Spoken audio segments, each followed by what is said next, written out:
ലൈംഗിക അതിക്രമങ്ങൾക്ക് പിന്നാലെ രാഹുലിന്റെ രാജി ആവശ്യപ്പെട്ട കോൺഗ്രസ് വനിതാ നേതാക്കൾക്കെതിരെ ഹീനമായ സൈബർ ആക്രമണം. ഉമാ തോമസിന്റെ ഫേസ്ബുക്ക് പോസ്റ്റുകളിൽ കേട്ടാൽ അറയ്ക്കുന്ന അസഭ്യവർഷവും അധിക്ഷേപവുമാണ്. ഉമയുടെ പ്രതികരണം ചർച്ചയായതോടെ തുടർ പ്രതികരണങ്ങളിൽ നിന്നും കോൺഗ്രസ് വിലക്കി. എന്നാൽ സൈബർ അതിക്രമത്തിൽ പ്രതിഷേധിച്ച് ഉമയ്ക്ക് പിന്തുണയുമായി ഇടത് നേതാക്കൾ രംഗത്തെത്തി.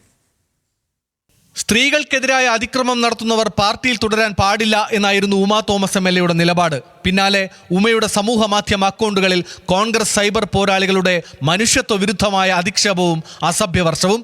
കലൂർ അപകടത്തെ മുൻനിർത്തി പോലും മനസാക്ഷിക്ക് നിരക്കാത്ത അധിക്ഷേപമാണ് നടക്കുന്നത്. സൈബർ ആക്രമണം കടുത്തതോടെ നിലപാടിൽ ഉമാ തോമസ് മയപ്പെട്ടു. രാഹുൽ വിഷയത്തിൽ കൂടുതൽ പ്രതികരണത്തിനില്ലെന്ന് ഉമാ തോമസ് പറഞ്ഞു. എൻ്റെത് ഞാൻ പറഞ്ഞു കഴിഞ്ഞല്ലോ, ഇനി പാർട്ടി തീരുമാനിക്കട്ടെ. ഇത് ഞാൻ തീരുമാനിക്കണ കാര്യമല്ലല്ലോ. എൻ്റെ അഭിപ്രായം ഞാൻ പറഞ്ഞു, അത് പിന്നെ പാർട്ടിയാണ് തീരുമാനിക്കുന്നത്. തനിക്കെതിരെ നടക്കുന്ന സൈബർ ആക്രമണങ്ങളിൽ എല്ലാവർക്കും അവരുടെ അഭിപ്രായമുണ്ടെന്നും ചിലർക്ക് തന്റെ അഭിപ്രായമായിരിക്കില്ലെന്നും ഉമ പറയുന്നു. എന്നാൽ രാഹുലിനെതിരെ നിലപാടെടുത്തത് നേതൃത്വത്തെ ചൊടിപ്പിച്ചുവെന്നാണ് റിപ്പോർട്ട്. കൂടുതൽ പ്രതികരണങ്ങൾ പാർട്ടി വിലക്കിയെന്നാണ് ലഭിക്കുന്ന വിവരം. തനിക്കെതിരെയുള്ള സൈബർ ആക്രമണത്തിൽ എല്ലാവർക്കും അഭിപ്രായമുണ്ടാകുമെന്നും മറുപടി. എല്ലാവരും പ്രതികരിക്കുന്നു എന്നുള്ളതുകൊണ്ട് ഞാൻ പ്രതികരിക്കുന്നില്ല, അല്ലെങ്കിൽ എല്ലാവരും പ്രതികരിക്കാത്തതുകൊണ്ട് ഞാൻ പ്രതികരിച്ചതല്ല. ഞാൻ എൻ്റെ ഒരു അഭിപ്രായമാണ് പറഞ്ഞത് ഇന്നലെ. അത് ഞാൻ മറ്റുള്ളവരോട് ആരോടും ഷെയർ ചെയ്തതുമല്ല, ചോദിച്ചതുമല്ല. കോൺഗ്രസിലെ വനിതാ MLA-മാർക്കും നേതാക്കൾക്കുമെതിരെ നടക്കുന്ന സൈബർ ആക്രമണത്തിൽ ഇടത് നേതാക്കൾ പ്രതിഷേധവും പിന്തുണയുമായി രംഗത്തെത്തി.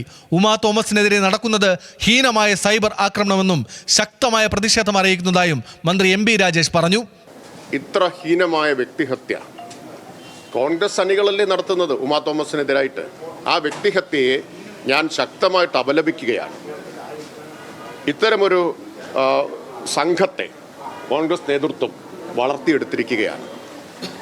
എല്ലാവരെയും വ്യക്തിഹത്യ നടത്തുക, അത് സ്വന്തം പാർട്ടിയിൽപ്പെട്ടവരാണെങ്കിലും അവരെ എല്ലാം വ്യക്തിഹത്യ നടത്തുക എന്നത്. ദുരിതാശ്വാസ പ്രവർത്തനങ്ങൾക്ക് പിരിച്ച ഫണ്ട് ചെലവഴിച്ചാണ് ഷാഫി പറമ്പിലിന്റെയും രാഹുലിന്റെയും നേതൃത്വത്തിൽ സൈബർ സംഘങ്ങളെ അഴിച്ചുവിടുന്നതെന്ന് DYFI ആരോപിച്ചു.